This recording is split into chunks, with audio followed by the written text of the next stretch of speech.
check, 1, 2. There we go, everybody. Welcome. Good evening or whatever. Good day from wherever you're tuning in. Welcome on the Hohner YouTube channel. This is the Hohner Live. This is the final episode of 2021, episode 60. Very, very happy. Looking forward to a great conversation today with Grégoire Maret. Welcome to the stream. Thank you for taking the time.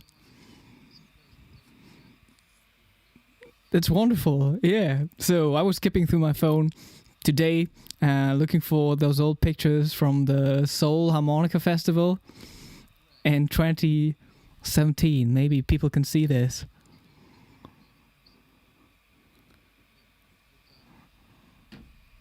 That was really good. And you told me you haven't been there afterwards again, right?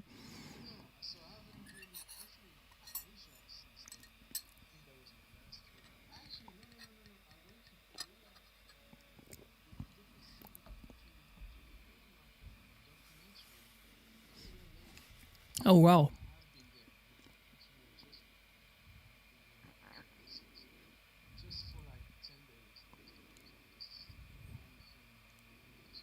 And that was also taking place in Seoul.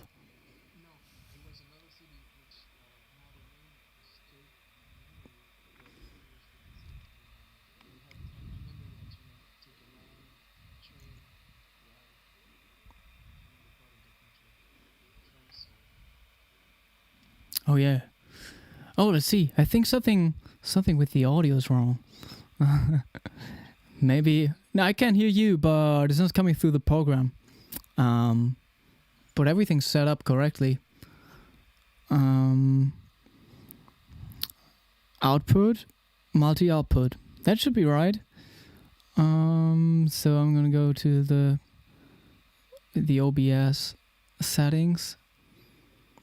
It says active. And what else? Black hole. Not yet. Yeah. Let's see. What can I do? I can obviously send I gotta look into the multi-output device that I created.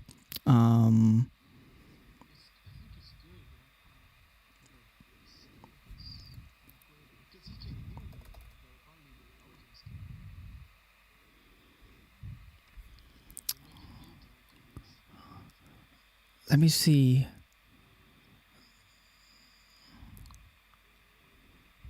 I'm gonna add black hole again. Check, check, check, check.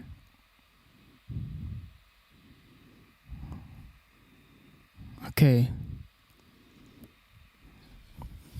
I can hear you, yeah, but now it still doesn't work. I don't know what to do. I'm so sorry. I guess I have to restart something, yeah.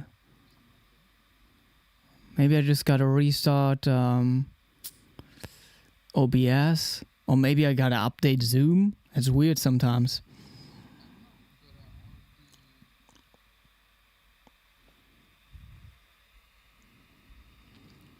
I'm gonna do a little Zoom update maybe.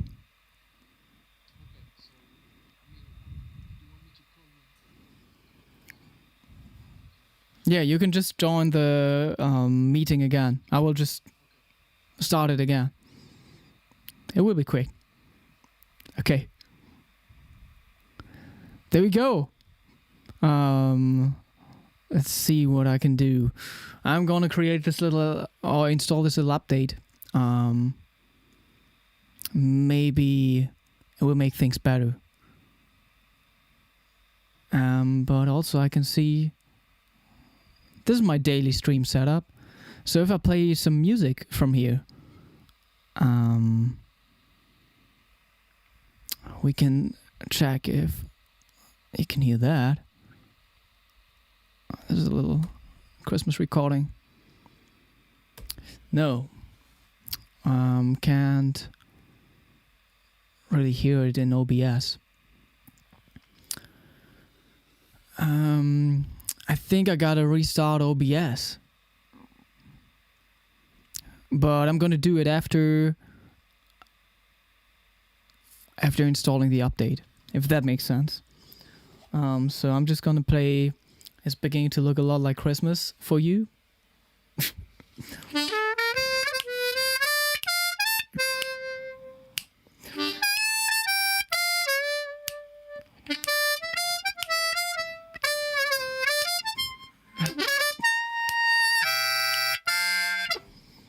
Oh yeah, maybe the output from Grégoire. No, there's really like no audio coming through the multi-output device, like the black hole software that I'm using.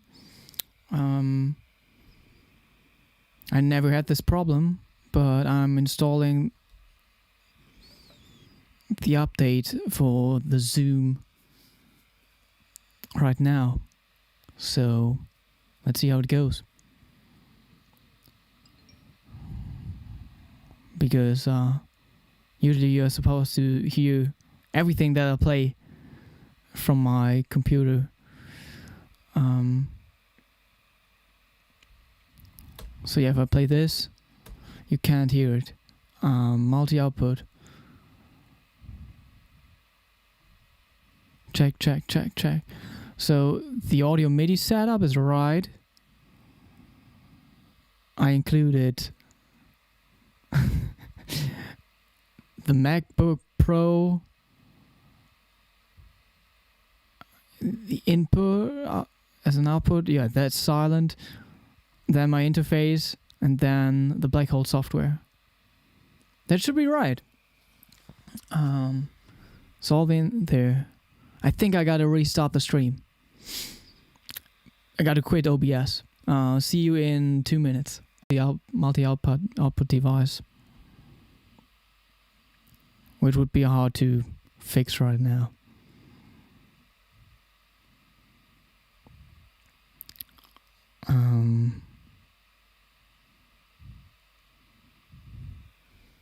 Yeah, I don't know. Do you have experience using this stuff? Okay. So people can see me now. Hi everybody, I'm back. I'm very sorry that you can't hear Grégoire.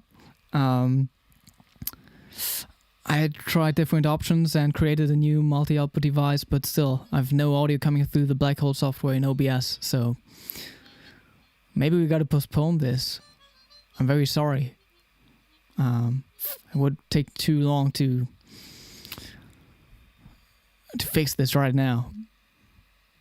I mean, I will sit here and go back to the settings, and maybe I have a solution in like 15 minutes, but then it's like still too late for the people.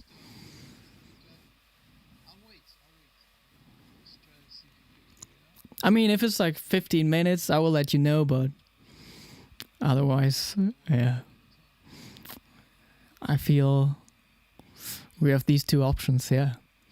Okay, everybody, people can still see me, so I'm gonna say bye for right now, and keep you updated. Let's see. Maybe there will be a new date for this.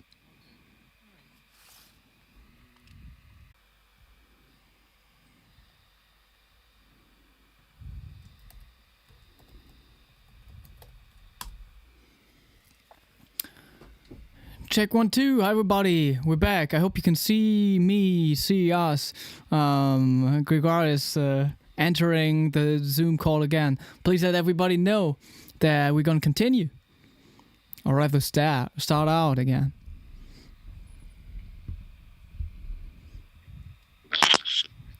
Okay, we're connecting. Can you hear me? I can, and people can too. Just can't see you yet. Yeah, now I'm here. Can Wonderful. you? Did you work it out? Yeah, I restarted the computer. And it's working now? It just works now. I don't know. There was like no way of fixing it with the computer being... Exactly. So is everybody able to, whoever is listening, able to hear? Everybody can hear both of us now. Okay. Yeah. I'm So glad. give me just 1 second because I just need 1 second. All fine, definitely. I can cut all this stuff out, so no worries, everybody. And I'm glad that we are back. All right, I'm good. Let's Okay. do this. Yeah, it was crazy because there was nothing I did wrong, but I know what I did today. Something I never did. I received some very old hard drives from years ago. My family sent them to me, and I just like tried them out and discovered some old stuff. Maybe that messed things up in some kind of way. Okay, there we go. Welcome everybody. Thank you for tuning in. We're starting out now. This is episode 60 of the Hohner live stream. We're on the Hohner YouTube channel. Thank you for tuning in. Let us know from where you're tuning in. We have people tuning in from Riga, from Iran, definitely from Poland, from Brazil. Yeah, please let us know. If you have any questions for Grégoire, please let us know. I think we're happy to answer everything that's music and harmonica related. And for those who don't know Grégoire, we have a real Grammy winner sitting here. Swiss-born harmonica player from New York. Is that where you're located right now too?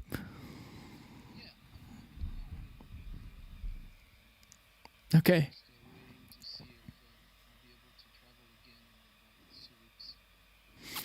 We'll see. Fingers crossed. So, what I told everyone earlier, or what we talked about a little, was just the Seoul Harmonica Festival, where we met up for the first time in 2017. And I found this nice little picture from back then. It was a fun time. How do you like Seoul and South Korea? How do you like Seoul and South Korea?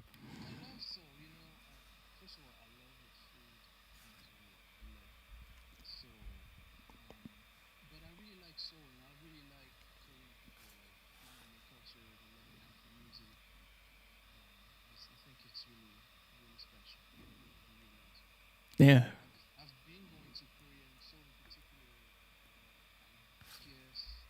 Year for last almost 10 years, probably. And so now with this pandemic, it's been over 2 years now. I guess about 2 years, a bit more that I haven't been. So it's I'm looking forward to the next one. Oh yeah. Yeah, I hope it will happen soon. Did you visit like any other harmonica festivals afterwards? No, I'm not really a big harmonica festival kind of guy, but I've been to a few, but not a whole lot. It's not really my specialty. I mean, I've just toured extensively with just regular bands doing, either festival or concerts or big clubs or that kind of stuff. I haven't really been doing a whole lot of festival, like really like geared towards harmonica player only, Right. Done a few. And I remember that you even played a little solo set in Seoul. Yeah. I was supposed to kind of I was trying to do something with some keyboards and stuff like that, and somehow it just, same thing, technology sometimes just works against you. So that was my turn back then, and I just had to, I had 15 minutes. I couldn't just like give up. So I was like, you know what, I'm just gonna do solo, and I did, and it was me playing solo. Hope people enjoyed it. It's fine by me. I don't have a problem with that. I actually enjoy it, but it was just not what I quite envisioned before. Oh yeah. Now I remember. Everybody out there, if you search for it, I think you can find like a little part of the performance online on YouTube. Oh, you do? Okay. I think so, yeah. Possibly, yeah. But yeah, so that was the first time we met, and of course, like everybody wants to know about your story. And you were born in Switzerland, and you moved over to New York at 18 Right. years So old, I'll basically, to study. Is that right? yeah. So I'll tell a little bit about myself. So I was born and raised in Geneva, Switzerland. Well, that's where I started playing music. I'm coming from a family of musicians. You know, my father's a musician, my brother's a musician, and I after probably about in the middle of high school, that's when I really started being serious about music. You know, I always loved music, but I wasn't really completely dedicated to it until then. And then I just completely switched and I was like, you know what, this is really what I want to do.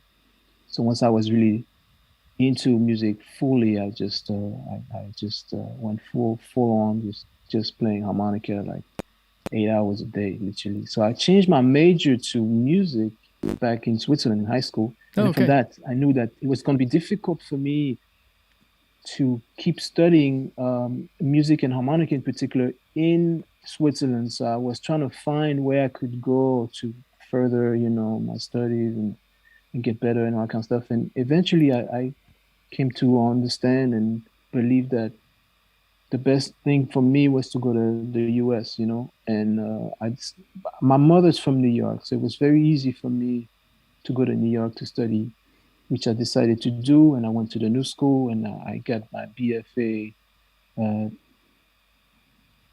uh, degree, like a bachelor degree in music. And then after that, I started touring, you know, Yeah. and I stayed in New York. I've been living in New York ever since. But Been it's touring a lot. that's very special for a harmonica player to actually go to music school and study. Like, how Yeah, but many harmonica they did were do that very before? open. Say that again. Sorry. Say it How again. many harmonica players do you know of who did that before you? Well, it's before me, not that many. Maybe once or twice. Maybe one or two people. Okay. John Popper of the Blues Travelers did it. You Oh, know, I didn't know about he that. was Yeah. in the same. Yeah, he was also at the new school, and one of my mentor, Arnie Lawrence, was his mentor too. So, but that was him and maybe another guy, and that was it. You know, like we. But the thing is, the new school was really open to having instruments that were not really, you know, like either like in the whole tradition of jazz, but having different type of instruments. So they were all Exactly. about just it's music. Let's just study music and look at music and you know and teach you music. So that was good because they really welcomed me. You know, they didn't care really. Actually, they were very excited about having a different instrument rather than the opposite. When I was in Geneva, it was quite the contrary. It was difficult to find a place where I could fit. And in New York, it was very easy in terms of schools. After that, you know, finishing school in New York, I started playing with the West African scene, like people playing like fela, you know, Afro beats, and then some Oh wow, Latinos. Yeah, so that's I play wonderful. also. I'm very into Afrobeat right now. Yeah, so that's I started, you know, I started, and I was playing with all the guys that used to play with fela. So, and then I played little bit with like the whole Latin scene, you know, like Tito Puente and Patato Valdez and those guys. And eventually I started playing more with jazz musicians like Jackie Terrason. I really toured extensively with him. I learned how to really play ballads with Jimmy Scott, great singer, you know, old school guy who started his career with Lionel Hampton. So I started playing with him too. And eventually, you know, I kind of branched out into stuff that was more, I guess, more modern, you could say. Like I started playing with Steve Coleman, Ravi Coltrane, Jeff Tain Watts. And one led to another band. You know, I would play with Ravi Coltrane and Jeff Tain Watts was playing drum with him and he was like, yo, I need you for my band too. So I would start playing with his band. And then from that, I would play with somebody else. And, you know, it just, I started playing with Terry Lynn Carrington a little bit. And that's how I met Cassandra Wilson. And I joined the band, Cassandra Wilson's band, and I played with her for about 10 years. You Yeah. know, and while I was playing with her, I joined Pat Metheny, the Pat Metheny group. You know, because he heard me with Cassandra, and he was like, "I would love to have you do some stuff with me as well." So I started playing with him, and we did the whole world tour. It was amazing. And after that, I started playing with Marcus Miller for about 3 years, maybe, I don't know. And eventually I started playing with Herbie Hancock, and so it's it's been going like that. And I did also some pop sessions with different people. Like I did some stuff for Sting, but I yeah, it's been amazing. It's an amazing journey. But it was always about being able to adapt to whatever the music was asking. Yeah. That was basically the whole vibe for me. Yeah, that's important for every harmonica player, not to just like put harmonica everywhere, but really just like serve the song. Yeah, exactly. Exactly about the music. So yeah, that's wonderful. So one thing led to another, and I mean that's basically the who is who of the music world. But like looking back for you, would you like recommend harmonica players to study music at a music school? Well, anything that's available, literally, because you don't necessarily get to choose. It's like you want to get into music. Are you able to get a gig that actually teaches you a lot? Or even like if it's a local gig, it doesn't have to be like international travel, but it's got to be like constant where you can work a lot, you play a lot. But if you don't really get to do that a lot, then the next thing that's the best I would suggest is going to school. Yeah, because you'll get, especially if you go to certain schools now, there's a few in Europe that are great. One of them is in Switzerland, in Basel. It's really good because you have amazing players that teach there, but you also have obviously the schools here in the US. And the goal is to be able to study with some of your heroes, like when I came to the new school, I was playing with and studying with Reggie Workman. I'm still in touch with him, and I got to study with Buster Williams and Joe Chambers and those kind of guys that are coming from like really the old school and playing with the cats that we love, adore, like Miles Davis and John Coltrane. So playing with them, was really an amazing way to learn. And that you want to learn from those people, really, and they're not going to be here forever.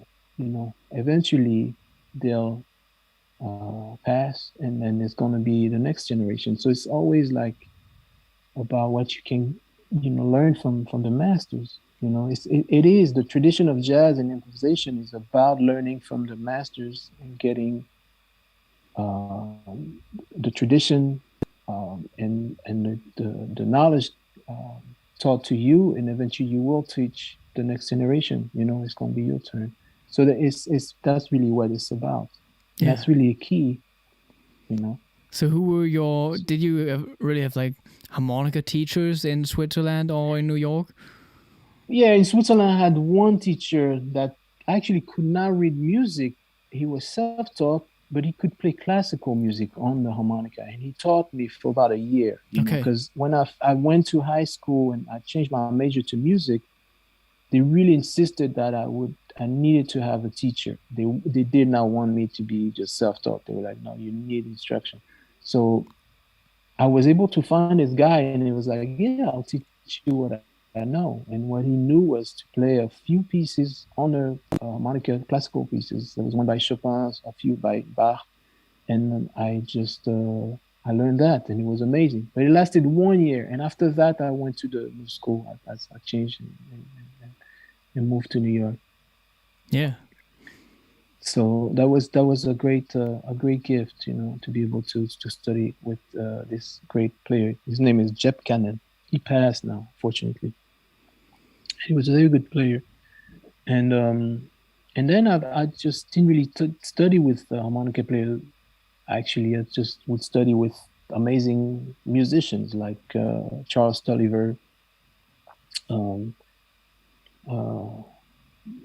Gary Dow was a good teacher. Buster Williams, Arnie Lawrence was like my mentor, and he used to be John Popper's mentor too. And I studied with a lot of people, George Garzon, a lot of people, and I was just a sponge. I would just take anything I could get, and eventually, when I started touring with people, it was also about learning from me. Touring with Steve Coleman, it's all about learning. Yeah, there's so much stuff that you learn on tour or on stage that you can't learn at music school. That's right. That's right. And touring with Steve was a huge teaching moment for me. And then same thing with Robbie Coltrane. You know, I was definitely not at the. I didn't have the level. You know, they were just excited to have somebody like me, and they could teach me their concept and their music, and it was all about learning. So they liked that, but they were very aware that I wasn't quite really fully ready. But it didn't really matter to them. It was all the journey. You know, they wanted to see me progress and become the musician they thought I could become. So they gave me a chance, and I took it. I just was like, yeah, whatever you give me, I'll be happy to take and learn. And every night it was difficult, but I was trying and I was practicing hours. You know, we would travel from city to city, and everybody who was already part of the band with Steve Coleman, for instance, were just they knew the music, so we would arrive somewhere in Europe and they would go and I don't know, just hang out and just have a good time until it was time for sound check and the concert. I Yeah. was in my hotel room just practicing, you know, all day, you know, all day, and then going to sound check and playing, and then going back to practice. I did not hang out because I was just trying to learn this music. It was so difficult, you know. Yeah. Yeah, but the thing that was really exciting eventually that I got to understand was that because this music was so different, so new, and so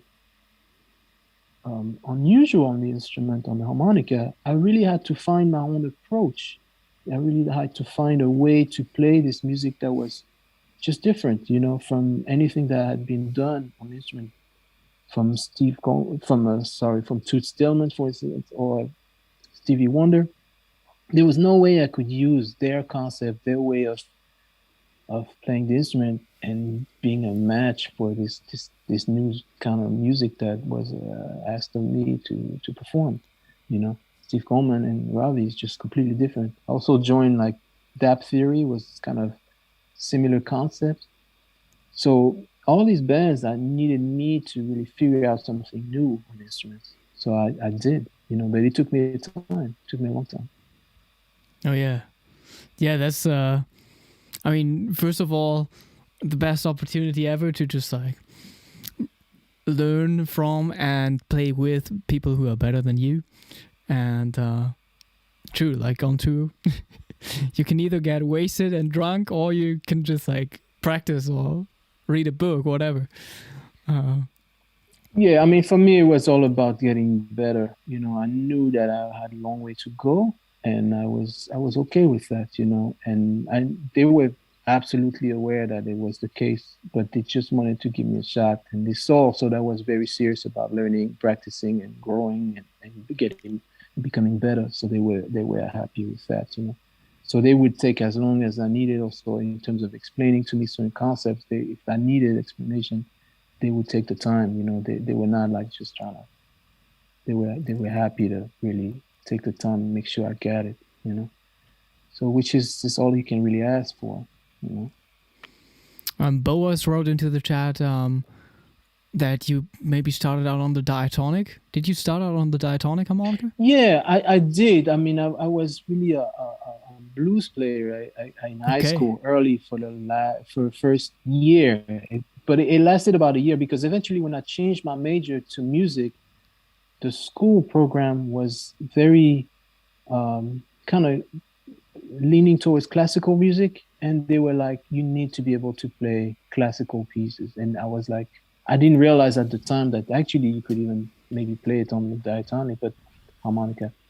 So I started playing chromatic harmonica for that reason. And then it was so complex trying to master the chromatic harmonica that I really like started playing only the harmonica, the chromatic harmonica, because I felt like I needed all that time I could, There's no time for both, yeah. to improve on that instrument. Yeah, it was difficult for me to dedicate time on both, you know. And then eventually I really just started playing only the chromatic. But it's true that I first started on the diatonic. So you said your peak practice time basically was like 8 hours a day. So nowadays, Yeah, like I mean, a day in the life of Grégoire Maret, what are you doing in terms of I mean, it's very music? different than it's very different. I still practice, but I practice. I have very clear goals. So I try to practice every day. But it's also I have a family. I have a daughter. I have a life that is totally different than it used to be. Back then there was not just music. There was nothing else. So I was really waking up and playing long tones for 2 hours, and then have breakfast and play scales for 2 hours, and then it was like that, and it would last 8 hours, and then I would try to maybe go to a session or to have a gig and something like that. So I was playing literally 24/7, but now it's more like, okay, I'll have an hour here, maybe I'll practice just long tones, and then I'll do something else because I got a daughter, and then I'll go back to my instrument and play a few scales or some intervals or whatever, like arpeggios. But I know exactly what I need to practice to be able to keep my chops and maybe even explore. And usually I'll practice more when I'm on the road, because sometimes you get time, and instead of, if I have nothing to do, I'll just practice, But that's basically what I do now. Here, what I try to do also is I've been more into for the last few years into composing. So when I also have some time for me, I'll be on the piano, Okay. writing. So, of course, I wanted to talk about that too. But like, if you compose, you usually start out on the piano, or do you sometimes have ideas on the harmonica that you want to realize?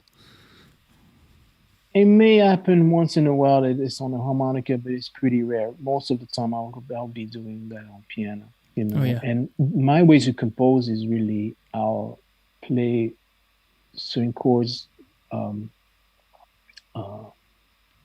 I'll try to find certain things that I find exciting, and I may just hum a melody, and I'll then write down the melody and the chord changes. But so even when sometimes, very often, I use composing, like I start composing a song almost as an exercise. So because it can be very intimidating to just be like, I'm just gonna compose, It can be just a little bit overwhelming, It's hard to we are not always, at least I'm not always inspired. Sometimes I am. I'm hearing something, and in 5 minutes I have a song and stuff.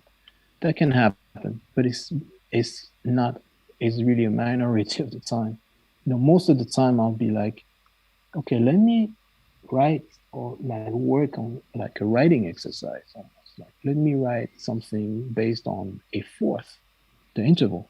Yeah. And off of that, I'll try to come up with a melody and with chord changes that I find interesting and exciting. And then from that, once I have a few chords and the start of a melody, I'll keep on going until I feel I have an entire song. But it started with just an exercise. And this way, I don't even have to think about, am I composing or anything like that. I'm just spending time on the piano and trying to figure out certain things that sound great within the limit that I set for myself. Yeah. Like the kind of exercise that that's good. I had. And that's a great way to start. That's the way I do a lot. That's also a way to like get creative, just to restrict yourself. Yeah. And then the second thought I had was, just like many compositions that we admire, they are basically exercises, like thinking about giant steps. Exactly. Absolutely. If you listen to a lot of stuff, also Chick Corea wrote, or like you just said, giant steps. I mean, it was just like a way he wanted to practice certain things. So he wrote a tune that was based on the cadences that he wanted to practice. Yeah. And I do that a lot, So because it's a great way to write stuff that you feel connected to without even thinking that you're composing, And then eventually, hopefully, you'll come up with something good.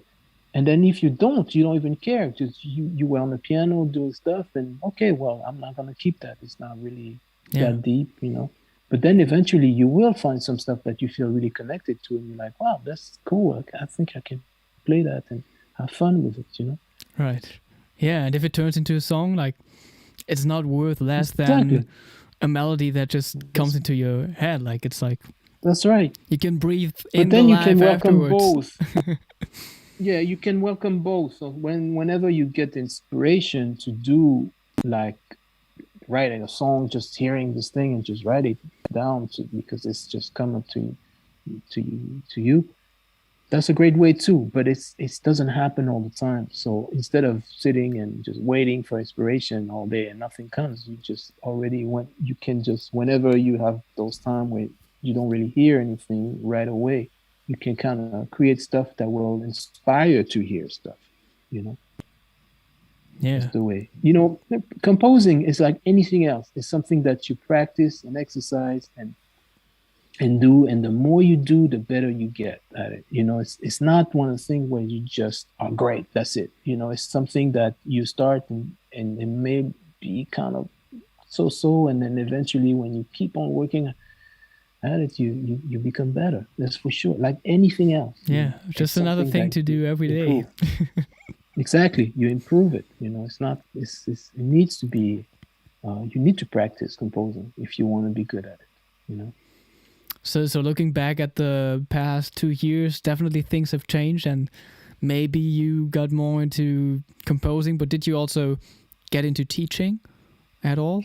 Yeah, I've been teaching at the new school, actually, the school where I used to study, Okay. a little bit. So it's been fairly enjoyable because it's just I really believe in this whole tradition of being able to give what was given to you in terms of teaching and giving the information to other people so they can grow.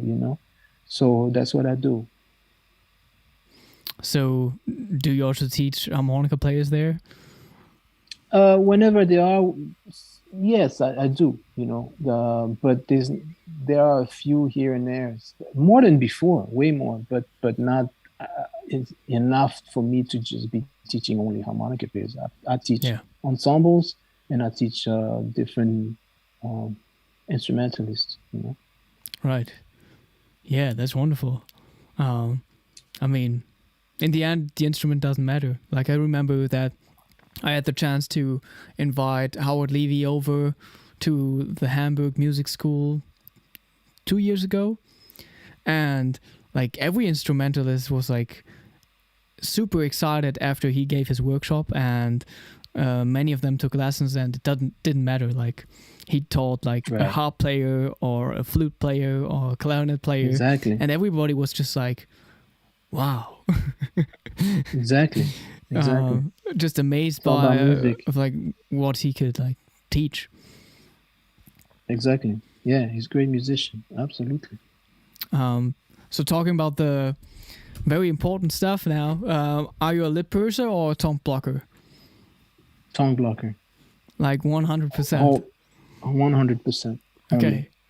The only time I don't tongue block is when I play C and D on the lowest part of the harmonica. That's it. Every other note on the instrument is. And it has always been like that. Always. I was, in terms of getting a clean sound, I was completely self-taught. So, because it was before I got to study with this classical harmonicist in Geneva. So I basically was lucky that in the first 2 or 3 harmonicas I bought, one of them had one of these, little booklets to teaching people how to get a clean sound. Yeah. And the only thing they were teaching was literally tongue blocking. Wow. So I thought that was the only way. So I was like, okay, well, I learned this way, just reading this little whatever page on the, at the time it was a Hohner, harmonica. And that's how I started. And then I just never went back. Wow, that's interesting. Yeah. Which one you use? I mean, both. Which technique? I started out lip pursing. Then I had maybe like 2 years of tongue blocking only. And now I'm back to lip pursing. Really? Okay, interesting. I know Toots used to use lips, but I do tongue blocking. Yeah. It really helps me for certain kind of articulations, like this. I don't think I could do everything I do now if I was just doing with the lip. You know, this kind of fast chromatic kind of thing, I think I would have a harder time. You know, this kind of.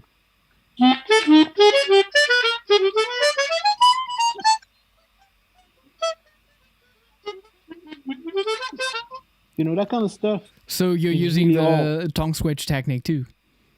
Not really. I could, but I'm using mostly just tongue on one side. You know, if I have to do big intervals for an extended amount of time, then I'll do that.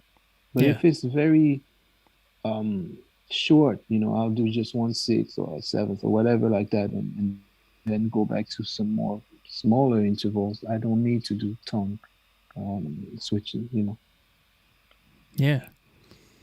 And how do you feel about like articulating on the instrument then, with your tongue sitting on the instrument? I mean, it's at least the tip it's perfect. I mean, you know, I've been doing that forever, so I just this is all I know. You know, I feel really completely comfortable. I don't have.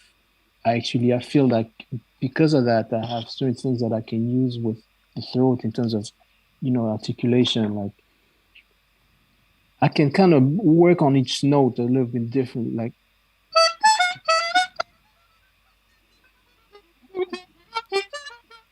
you know, I can really like kind of get a hum for that each note, and that's really that's all tongue blocking. I have to be able to do that. Really, I don't think I could really just with the lips.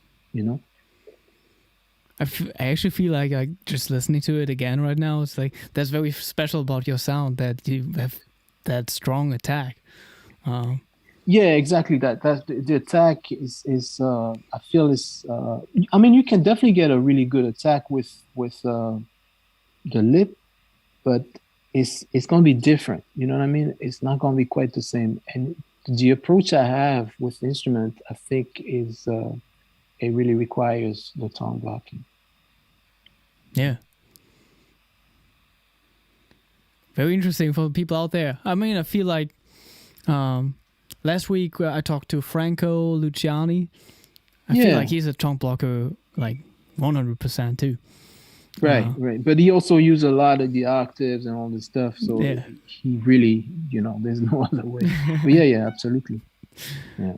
So, can you tell us about your instruments that you're playing? Yeah, so I know I'm on the channel, the Hohner channel. So hi everybody, but I'm not a Hohner guy, not anymore. I found better. So I play my signature harmonica, you see, and it's called the G48. This one is a G48W because it's the wood cover plates, and for me it's just a piece of jewelry. Is amazing, you know. I love this instrument. So I have two signature models. This one, which sound great, it's a little bit darker with the wood, and the second one is just called a GW, and it's with metal plates that I love also. It's a little bit brighter, you know. So usually if I play more like pop music or you know a little bit more intense in terms of also louder, I'll use this one, and when it's a little bit more mellow and playing with singers and stuff like that, I'll use this one, you know. And I love this instrument. I mean, I wouldn't play anything else, you know. But those are made by Suzuki, and it took us about 4 years to design to get to the final instruments that now are played and is available everywhere. So it was just like a lot of back and forth, and they never rushed. Really involved in the process. It was an amazing amount of back and forth. You know, I was at the time during those 4 years, I was mostly touring with Marcus Miller, and they were just sending me prototypes all over the world wherever I was, and I would try them for maybe a week, 2 weeks, and then I'd be like, okay, this and this needs to be changed and improved, and they would send me another model. So I would show up somewhere and literally somewhere on earth, you know. And at the hotel, they'd be like, sir, there's a package for you. And there would be an instrument waiting for me. And I would just play it for 2 weeks and be like, you know, something else needs to be changed. And they had my itinerary and they would send it, you know, where I was. And we did that for about 4 years. And eventually, I remember very well, you know, the last prototype I received was right before I started touring with Herbie Hancock. I did like a 3 months tour with him, and they sent me 2 prototypes. And I remember I went to the rehearsal with Herbie, and I first started playing, and I was like, "This is perfect, perfect." And then I was like, "Let me see how those instruments can handle 3 months with Herbie," because I knew it was gonna be intense. And they were just amazing. Like they didn't budge, they didn't get out of tune. They were just perfect. And I was like, "Yo, guys, this is just amazing. This is it," And then they started making it for everybody. And the rest is history. Oh yeah.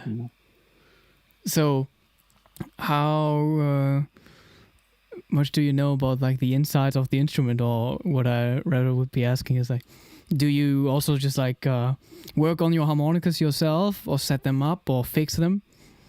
Well, I know how to do it, but I've been very spoiled with Suzuki, so they do it for me. They send me an instrument that don't need to be touched really. So I just love this instrument, and I'll take it right out of the box, and I don't need to do anything. And then whenever they get out of tune, which doesn't happen much, that's also the other thing that I really love about this instrument, is that I can play them for actually a couple years without having to retune them, which is unheard of. Because I used to play, your brand, and after 3 months, they were just they needed to be completely retuned. So those ones, they don't really budge much. Eventually they will, like any instrument, but it just takes a whole lot of time. And especially if you have more than one, they can rest a little bit. If you got 2 or 3, then it's gonna last a while. And so I just saw that, and I loved it. And so now, I'm really spoiled. Just I either send it back, or whenever I visit Japan, I'll come with all the instruments that need to be touched or retuned, and they'll just tune them for me. And then if I need anything, I'll be literally the same thing. Like anywhere in the world, I'll be like, I need an instrument, and they'll send me, instrument, whatever I need. So I'm very, very blessed with that. That's great. Yeah. I mean, you definitely like, it's important to have like that connection to your instrument. Absolutely. And I wouldn't play anything else. If you feel it, people will feel it too. This is just. But the other thing that's interesting is that I did that. I don't know if it's selfishly, but I did that I knew exactly what I wanted, and I got exactly what I wanted. But I had no idea if people would like it or not. Just no idea. You can never tell. And it's been actually the people around the world been very excited about this instrument. They feel like those are good instruments. So it's nice to know that other people can really connect, and play and they're happy with this instrument. Yeah. So Darius is asking, do you play diatonic nowadays too? No, not anymore much. I mean, I've done sessions here and there when I'm really asked, and people insist, I'll do it. I did a record with Mike Stern, years ago, where you really want me on one song to play diatonic. But I really am a chromatic player, Okay. And if you're on stage or in the studio, do you have any specific gear in terms of microphones that you like to use? I'm open-minded, so I am happy to try different things. But usually I have 2 different mics set up for me. So I'll have like a really good vocal mic, it could be a Neumann, and then I'll have like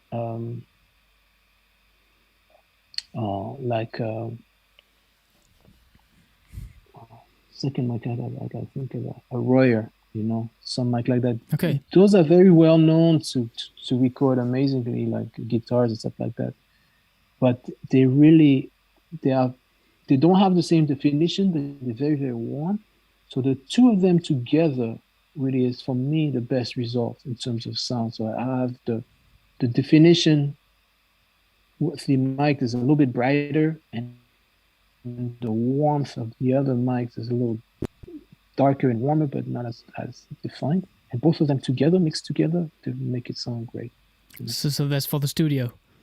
That's studio, yeah. Yeah. Now for the live session, lately I've been using a Sennheiser, just a regular one, and I use a volume right next to the mic, so this way I can really control stuff whenever it needs to be a little bit louder or a little softer, stuff like that.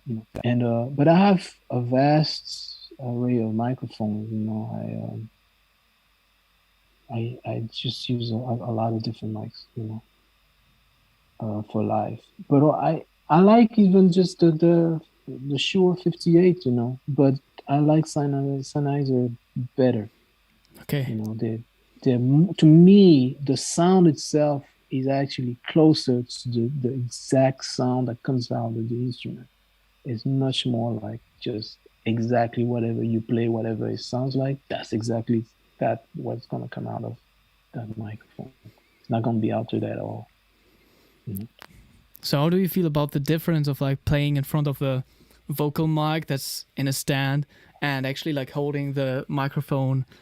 Well, in terms of live setup, I need to hold the mic all the time just to be able to isolate the sound and be able to have like some kind of projection and be able to be heard. Yeah. So I've done it for so long, so much that this is like second nature for me. But whenever I do a recording session, it's really like I'm right in front of the mic, and it's a completely different setup, and that's why we'll sound best in the studio. Now, same thing. I've done it so much that it's another part of also my nature. Like I can just do it because I know it. It's it took years of trial and error for me to really find out what was the best. For me, it's just same thing with the mic. That's why I have so many mics, because I tried so many different ones before I could really find the one I love. Yeah, and you got to get used to both, because like if you play like without a handheld all the time and just have the microphone in your stand, and then you gotta play the same stuff with the microphone in your hands, it definitely feels different a little. No, it feels different, but you can get used to both. You just have to practice, because you will not hold the instrument the same way. I mean, you're gonna be playing differently, because usually when in a recording environment, you don't have to play as loud. You can also have more control of like the dynamic in terms of like playing softer, in a live recording, live setting, depending on what's going on, like suddenly it's just gonna be relatively loud, so you just gotta just project, The thing is, you gotta be able to still have a great sound in all those different situations, and that's what I've worked on, But where I was really fortunate, to be honest with you, is that I had the chance to be just touring nonstop and recording extensively for many years. So I feel master both, because I toured so much, man. I've done 150 dates a year for the last 20 years, and I've done at least, I don't know, I do like from 1 to 4 records a month, for the last 20 years. So I give you, I'll let you, add how much that is, Yeah. That's what took me to be able to really know exactly what I needed. It took me a long time, because I knew what Toots was doing in terms of, he always was playing with the Shure 58, and he was recording with the Shure 58. That's all he liked, But for me, it was a little bit different. I wanted to try different things, and eventually I found a setup that worked for me. Yeah. What I really liked recently in the studio was the RCA 44. Okay. I feel like maybe I saw a picture of you using that in the studio too. It's possible. RCA. Let's put it. It's possible. I can picture the mic right now. How it looks like. Well, I can show you. Go ahead, show me. How can I do this real quick? I'm just gonna open it on my phone. Let's see. RCA 44, and wow, I mean, the studio was really good. Oh yeah, because that's what I wanted to talk about too. Because we were recording in Cologne at the Riverside Studios, and you already played some gigs there too, place. right? I know that place very well. Yeah. And Yeah, I got to know the microphone there, and Yeah, show me that. I Yeah, they have a feel great like this is sound very there. I very mean, close. This is basically like a new version, like they have the old original ones there too. No, it says no picture. Why? Oh, okay. yeah, I've actually, yeah, okay, now I see. Yeah, I wasn't sure. Yeah, I've recorded a lot on this mic. It's a good mic, you know, like, but I'll usually now um have I'll I'll I'll accept recording on that. It's not a Yeah. problem. But I usually most of the time I'll record on something else. You know, it can be a Neumann. Can't think of the number now.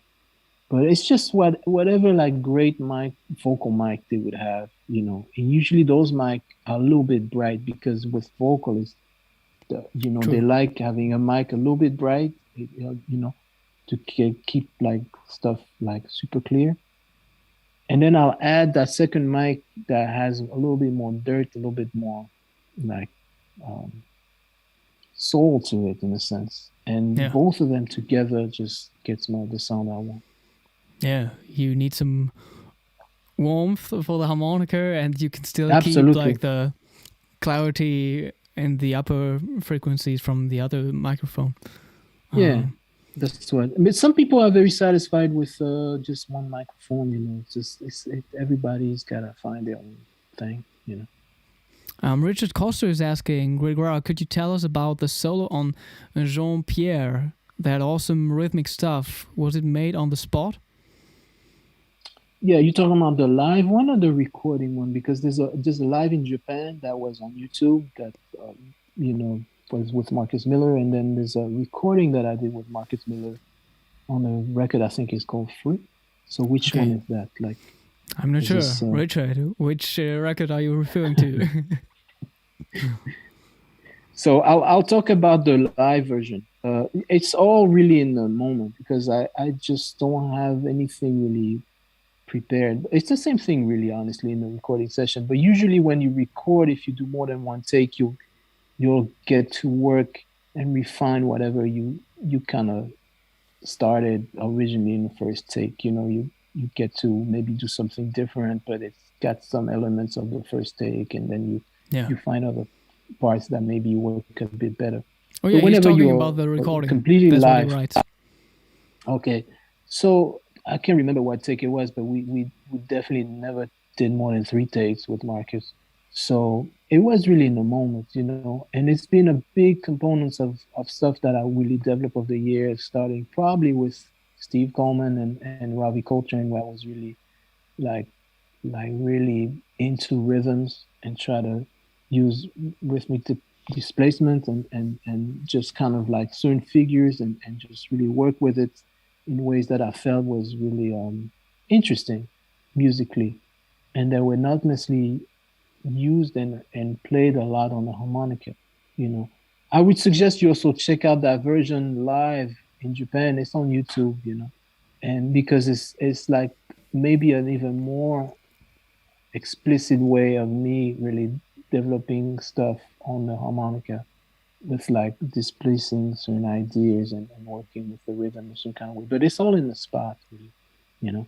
Okay. I practice a lot, but eventually when we do record, I'm trying to be as fresh and original Just and forget in the about all moment I that. possibly can.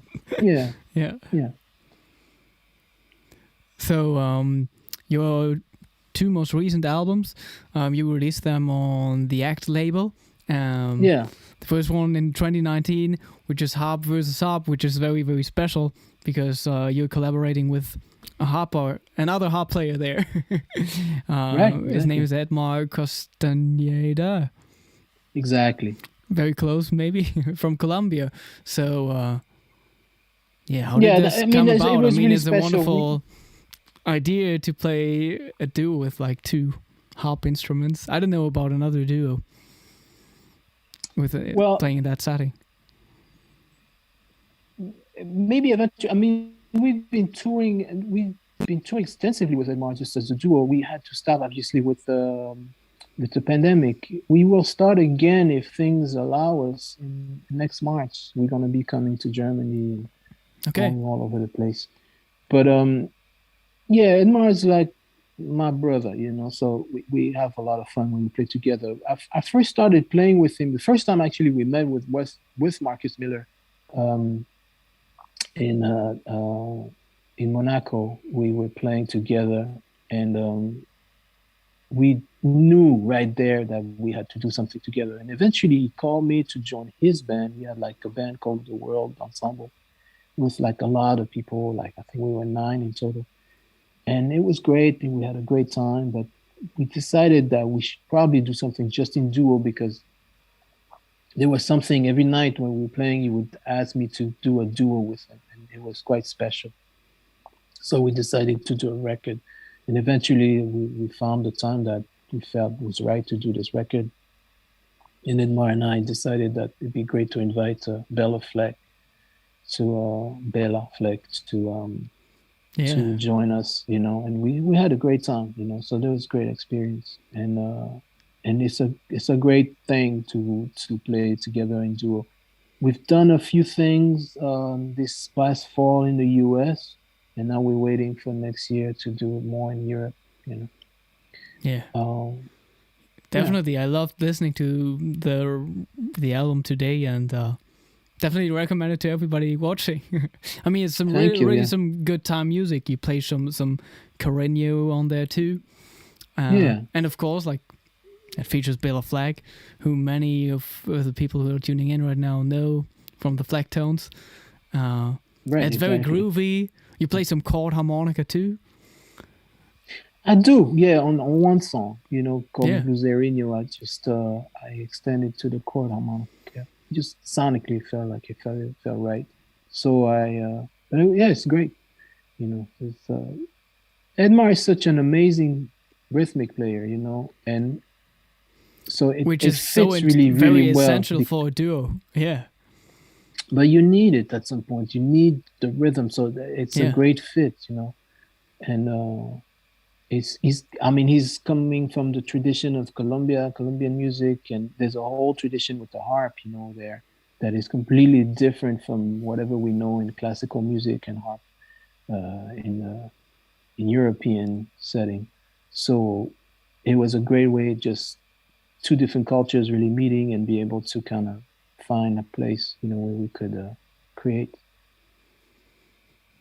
Yeah, and I also love the Hope composition. That's a Oh, thanks, fantastic man. piece. Thank you. And I Thank was you. happy to hear Maya de Carnaval on there too, because I'm Right. just thinking back, listening to Toots Thielemans' version. Oh yeah. Well, Toots, you know, Toots was like I that transcribed was my guy. that Toots solo over that song. Yeah. Oh Yeah, yeah. Well, Toots. I mean on the diatonic. What can I say? Yeah, yeah, yeah. I mean, Toots is, you know, the best, you know. So what can I say? So that's a He wonderful was like my. It project. was like my. That was. We became very close, you know, towards for the last 10 years of his life. Like we were very close, and I just yeah, I felt very fortunate that I had that with him. It's really incredible. He's the best. You know. Yeah. So if you look ahead into the future, do you also see yourself performing and touring, even at an older age, or would you consider like Oh yeah, doing I more mean, like I hope that production we work won't have or this composition? pandemic.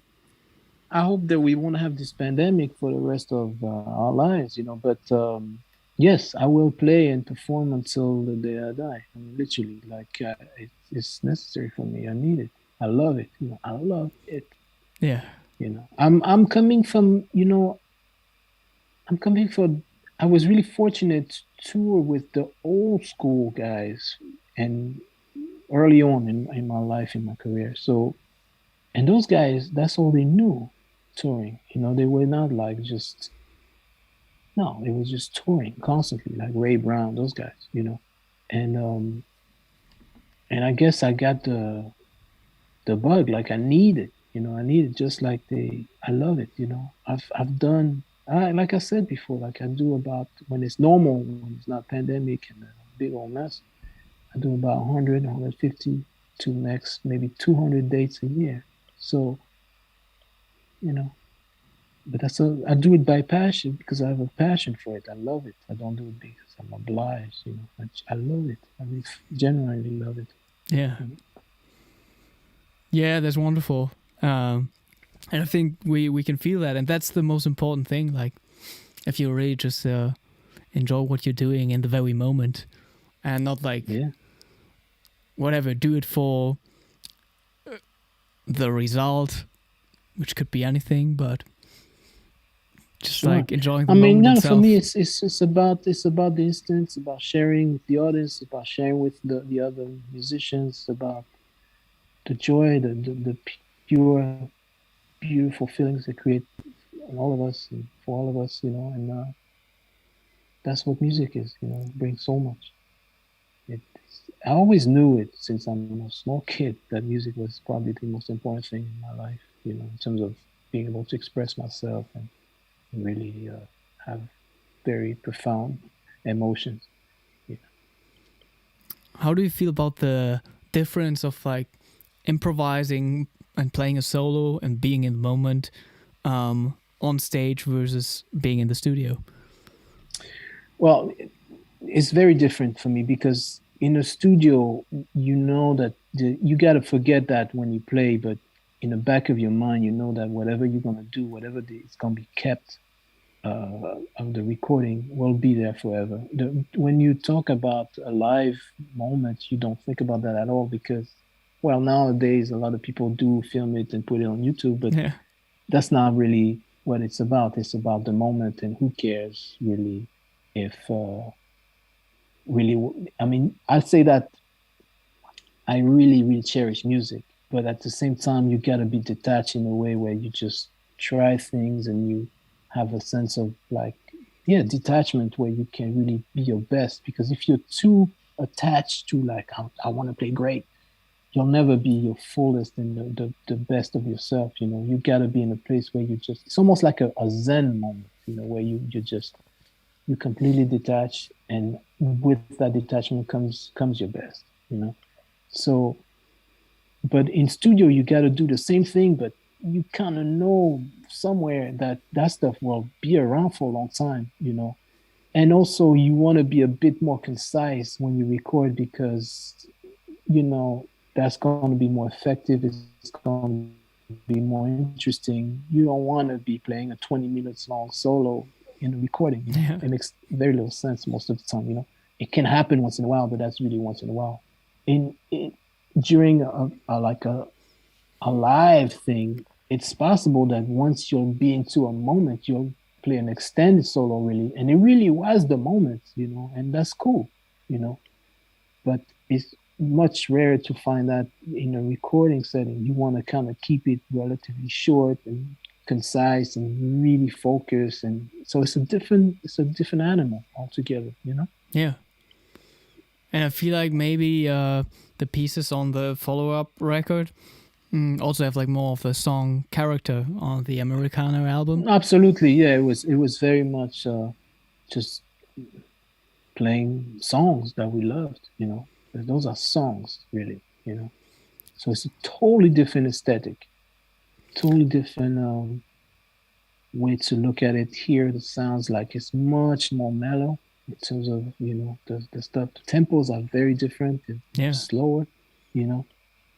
And that was it. We were exploring, but it was about playing songs primarily, you know. Yeah, I mean, obviously it's country influence, but it's also very atmospheric. And absolutely, yeah, totally. Who had the idea of playing a version of the Bon Iver composition?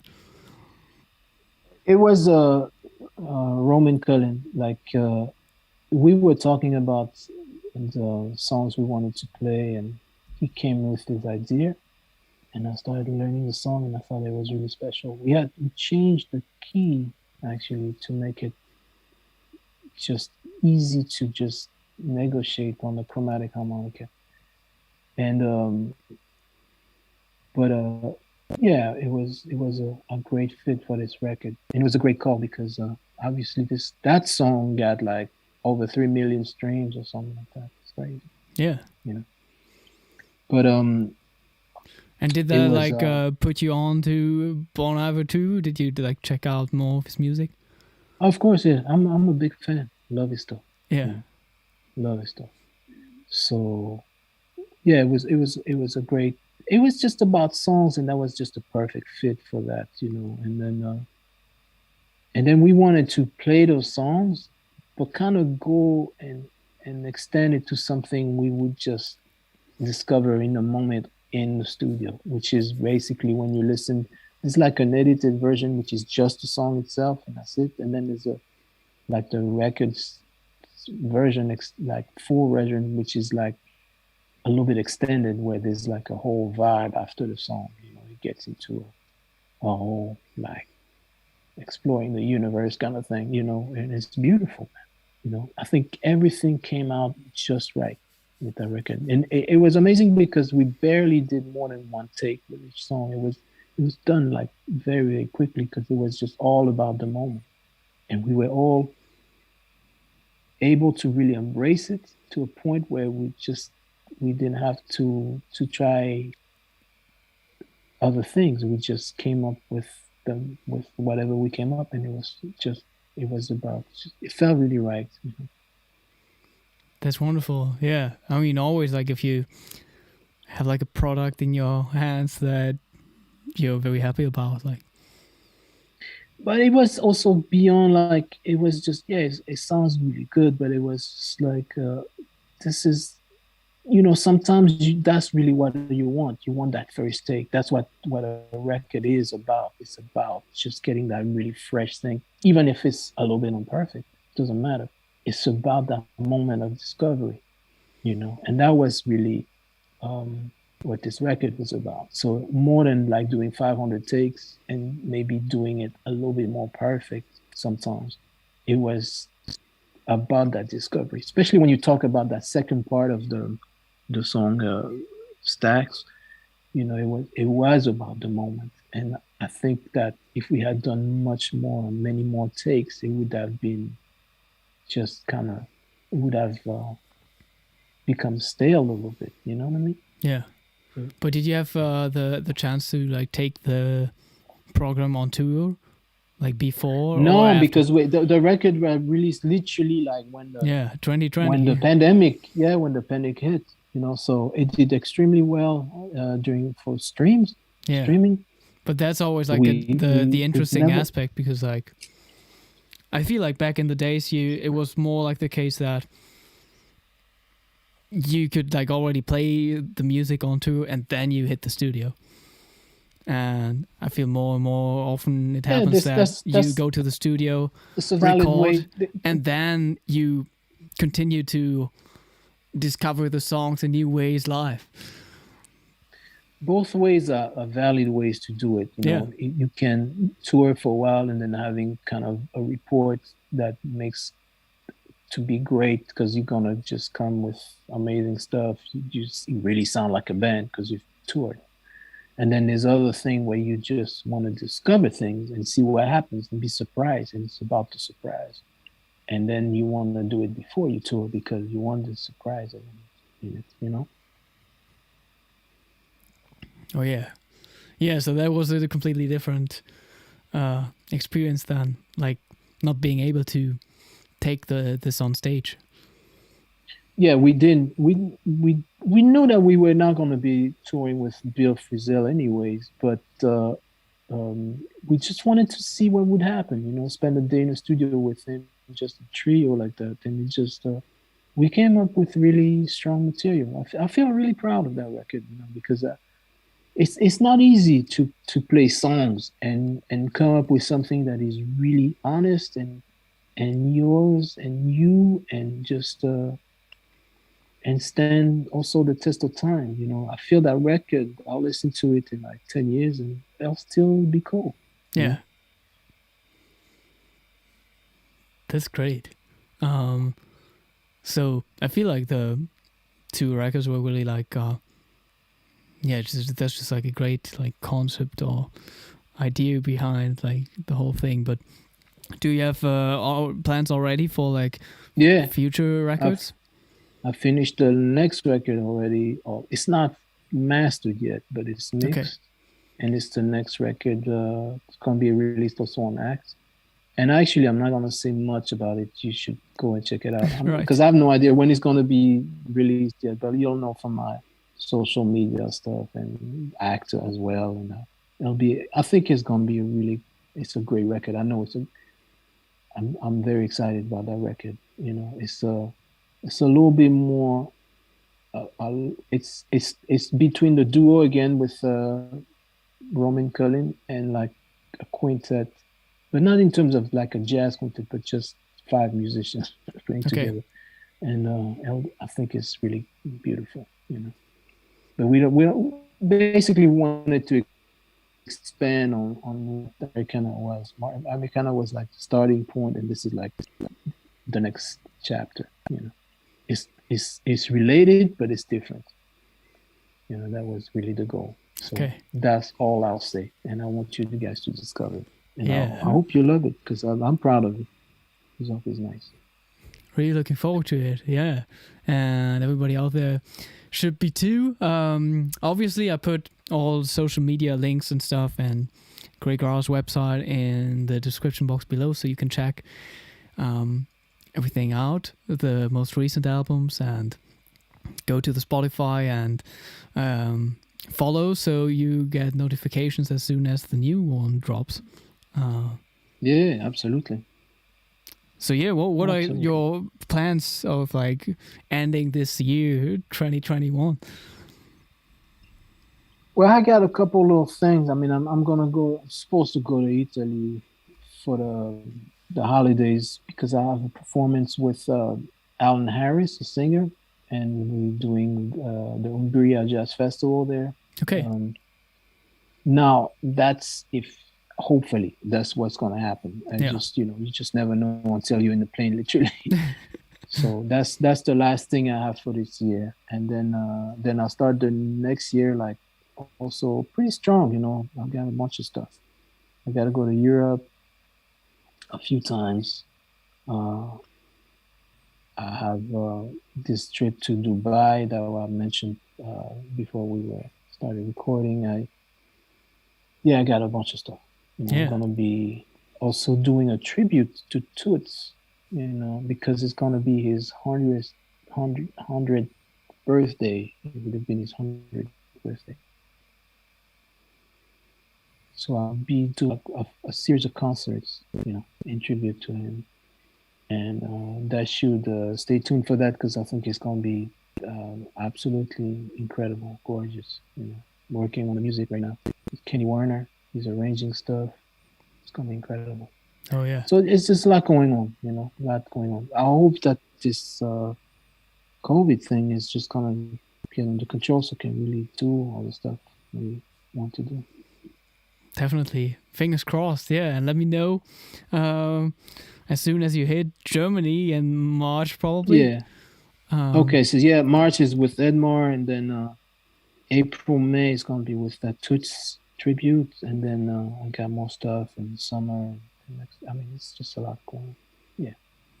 Yeah, wonderful. Thanks so much for taking the time. Yeah. Thank you, man. It's a pleasure. People always love some playing, but there's so much playing out there. Well, like if you don't feel like playing, you don't. No, it's do cool. This. I mean, I can play a little piece, you know, a little something, but because I gotta go pick up my daughter from my school pretty soon. But maybe this is good to wrap this up. No, it's cool. It's cool. Let me. I got a phone. I'll make it a small piece.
There you have it, everybody. I could keep on going, but I'll make it short today. But we can do another one sometime, you know? Thank you so much for taking the time. Yeah. Thank you, man. It was great. I'm glad that everything still worked out. Yeah. Despite the technical difficulties in the beginning. I think like cool. There's an option on YouTube to like cut out some stuff. All right. Even afterwards. So I'm going to do that. Cool. Yeah. And I hope you have keep in touch, man. Wonderful time ahead in December. Fingers crossed for all your concerts. Man. Thank you. And yeah. See you in Germany or somewhere else. Okay. Sounds good. In the music world. Thank you. Thank you, everybody. Thank you, everybody, for tuning in. Also wishing you a wonderful end of the year. Merry Christmas. This is the last Hohner Live before Christmas. I'm going to keep you updated on upcoming challenges too on Discord and on Twitch. There will be a new challenge in January next year. We're out. Bye-bye.